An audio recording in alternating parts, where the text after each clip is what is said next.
which again tells us what we considered in our last study. We are perceived by those around us, whether strangers or familiar, by what we think, say, or do. Am I overflowing with the word, the abundance of the anointing that allows me to minister to those around me? Or am I filled with my own destruction that basically drags everybody that I come in contact to down with me? So again, we're faced with the same question. Where are you?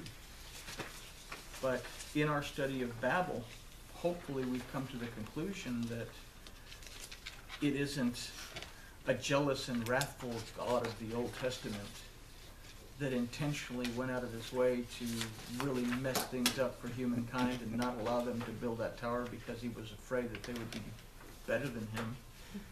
It's from a very loving Elohim that has nothing more than our best interest in mind and has made every possible way for us to be able to come to him, and then sent us Yeshua, that through his blood our blood would be represented, but we didn't even have to shed our blood, suffer what he suffered, to restore a covenant that we broke because we were, and at times today continue to be, disobedient to his word.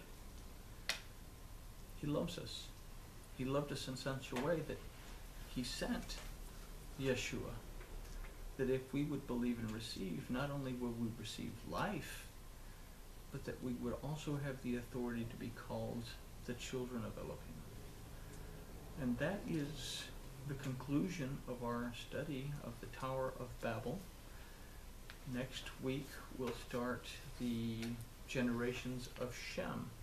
We've talked about the generations of Japheth. We've talked about the generations of Ham.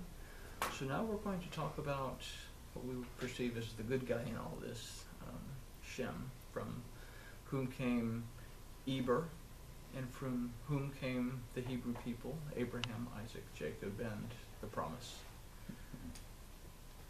And grooviness has been achieved. Cool. All right.